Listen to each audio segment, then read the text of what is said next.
it's me, Caroline, at Movement Style, and we're going to run through a quick standing Pilates. Hello, it's me, Caroline, at Movement Style, and we're going to run through a quick standing Pilates warm-up now.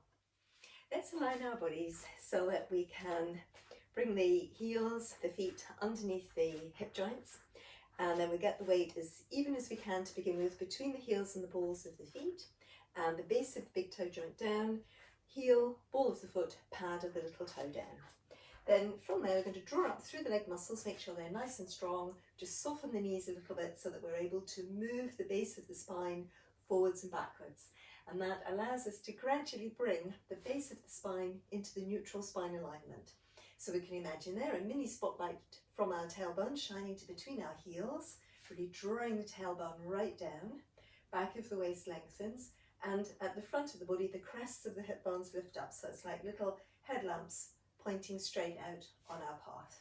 So away from the tailbone, let's lengthen the whole spine into the crown of the head, back of hips, back of shoulders, back of head level, spine really stretching through the center depth of the body.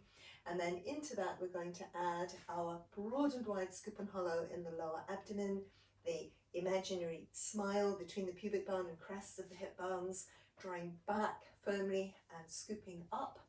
Then we can imagine a really wide, very tight, elasticated belt around the waist. It's squeezing us in across at the back and at the sides, across at the front. And then we're going to just draw the waist away from the belt at the back, at the sides and the front. So we're really working a cylinder of strength here in the midsection. So ribs, we're going to let them taper in towards the spine. Breastbone lengthens down and hugs back towards the spine. Shoulders nice and broad at the front and at the back. Pelvis broad at the front and at the back. And then into that we're going to draw the gluteal strength up. Thread the leg strength up into the hip joints, heels, through the backs of the legs to the sitting bones, drawing up through the fronts of the legs, kneecaps, fronts of the thighs, and if you can as well, a lift from the arch of your foot right through to the inside of your knee, inside leg to the hip joint. So here we are in neutral, and today, just a little bit, we're going to bring the weight of the neutral forwards into the front of the foot. And then from there, keeping the backs of the legs active, so rather than going with gravity, we're going to deliberately draw ourselves down with the hamstring muscles in the backs of the legs, squeezing back up, ribs taper in, waist tapers in, pelvic diamond, glutes pull up, leg strength threads up into the pelvis.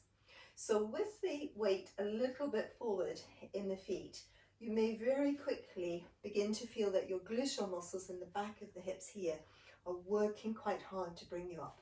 So it will be important to stay in your neutral spine, using your pelvic diamond, using your imaginary belt strength. Keep working, glutes working, and legs really threading up. So each time as you come up, that connection, back of waist into back of hips, backs of legs into back of hips.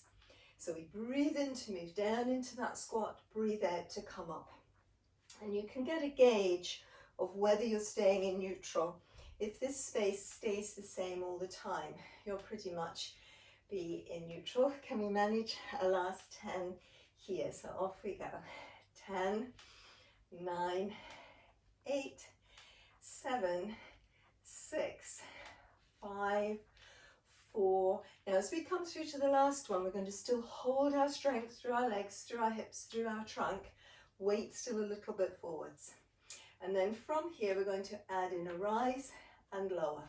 So rise and lower. So just that same strength we've been using through the back of the hips, connected with the back of the legs, core strength working, leg strength threading up into our pelvis, at the front, at the back, and through the insides of the legs. So making sure that the work is going through the muscles of the feet into the calf muscles, rather than that you're just locking out the ankle joints, hyperextending at the ankles.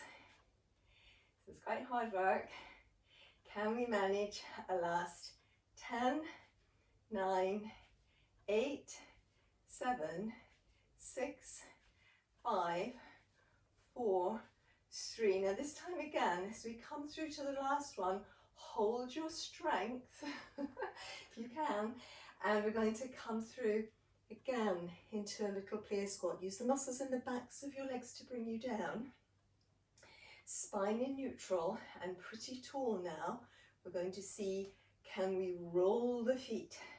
So this is where, again, we're really aiming to not just push forward into the ankle joint. There will be a forwards movement through the foot and through the ankle, but not pushing into the joint, so that you really feel your leg muscles are working. And one of the things I've had to figure out with doing these for myself, learning them to get them into my body, because my feet have not been naturally strong, is that I really need to keep my inside legs under control and really get that lift each time through the instep, the arch of the foot, as well as the muscles between the heel and the back of the knee. Can we manage the last 4, 3, 2, 1, and this time we're going to again hold if we can, and draw up through our legs, thread your glutes up, pull up through the fronts of the legs, backs of the legs, and then we lower, and at last we shake our legs and feet out. So it is hard work, but we're really strengthening up those connections, ankle joints, knee joints, hip joints, all through the lower limb, keeping ourselves strong for walking and running. Now how about we do a little bit of upper body work instead now. So again, we're going to align, tailbone dives down, crown of the head moves up, our pelvic diamond, broad and wide, scoop and hollow, the smile, imaginary belt fastening, squeezing away from your elasticated belt, ribs tapering in towards your spine, breastbone hugs back, broad through the shoulders at the front and at the back, broad through the pelvis at the front and the back. So if you're not sure about Pilates setup, I do explain it quite carefully in some of the introduction to Pilates videos. I'll put the links into the description below this video. So if you wanted to check that out, pelvic diamond, belt fastening, you always can. Let's here breathe in. We're going to shrug the shoulders up and breathe out to shrug down. And the idea as we shrug down is that we keep our spine lengthening up from between the shoulder blades into the crown, and that we gradually begin to feel a little bit of a connection between the back of the upper arm and the shoulder blade. Now we've got quite a few muscles that connect between the back of the upper arm and the shoulder blade. It's just that a lot of the time we don't tend to feel them. Holding on to that connection, we're going to let the arms lift up to here. So rather than just thinking, oh, my hands lift up into the air, it's more like we're trying to think, from the back of my shoulder, I'm going to flow my upper arm, and then eventually the movement will reach my forearm and then my hands. So you've come up like this. Now here, a little bit, the muscles will be working between the shoulder blades plus over the back of the upper arm. And let's breathe in to release and breathe out to connect from behind. And it may look a little bit like this, these connections working. And then from there, opening outwards. So the muscles working between the shoulder blades, over the back of the shoulder joint, through the back of the upper arm. So you mainly feel the weight of the arms held across your upper back and your shoulders, like that. So this is very good for opening the chest, releasing the upper spine, and releasing the front of the shoulder joints. Now with this, holding those connections, let's just stagger the arms so they're working on the diagonal, still connecting into the upper back. And then we could perhaps just come from a centered position into that wide arm. So again, working from between the shoulder blades, feeling the connection going out diagonally. And it may help as well just to get used to looking towards the hand. Now we're going to come back into our squatting action. So just checking that your legs are underneath your hip joints so that your bone structure threads straight up into your pelvis, and that will help you to be stronger. When the bones are aligned plus your muscles working, you'll be stronger. So we use the strength through the back of the leg.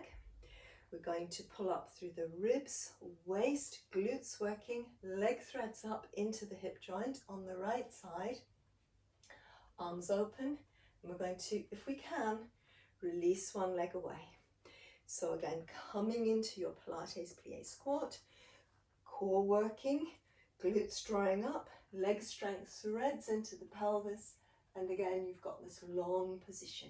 So it's very similar to what we were doing in our squats before, really quickly getting our leg strength to thread up into our pelvis. And here we might begin to add in a little bit of a one-legged rise. And we really need all of those connections working quite hard to keep us balanced as we're going.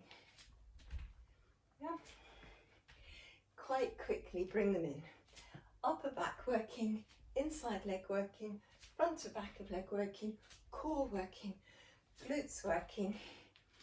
In other words, last two, everything working together, just like we practiced. So it does take a bit of practice to really get all of those elements to work simultaneously and with the amount of strength that you need right there in the moment. And obviously, you know, as well, it would be possible for me to do it much more beautifully, much more aesthetically, but at least, you know, it's connecting and working. And as I say, keeping nice and strong all the lower limb joints, keeping them agile as well for movement and unexpected movements when we need to balance in everyday life. So here we are. Let's do a little mini roll up, roll down. So we're trying to work through a little bit quickly. So in standing, going to breathe in, we let the knees bend, we're going to roll through our spine using our core strength to bring us into a little mini standing cat, round down. Breathing in to lengthen our spine through to neutral. Breathing out to roll again using our core muscles. Breathe in to unfurl, arms flow up. Breathing out, arms come down. So let's breathe in. Oh, whoops, sorry. Breathe in, we're going to roll through the spine. And we bring the hands onto the thighs. Breathing in to lengthen out. Breathing out to roll again with your core muscles. Breathing in to stack up. Breathing out to bring the arms down. So legs nice and strong, core nice and strong. Breathing in, breathing out, rolling using your core muscles. Breathing in your neutral spine. Breathing out, pelvic diamond, belt fastens, breastbone hugs back, out breath. Breathing in with tool. Breathing out, the arms come down. Last time. Breathing in. Breathing out to roll with our core, breathing in neutral, breathing out to roll, rolling up. Now can you thread the leg strength up into the pelvis, glutes working, backs of legs working, front of legs working, shoulder blades draw down the back, our rise once again, really stretching. Heels can sink, we keep reaching up through the sides of the waist, sides of the ribs. You can look up, out breath, arms come down, crown of the head keeps bobbing up, so we stay nice and tall. And that's our little Pilates warm up sequence. So you can always stop here if you've had enough, or I'm going to add in another mat work sequence to go with this little flow. Thank you for watching. Thank you for subscribing to the channel if you do, and hope to see you again soon on Movement Style.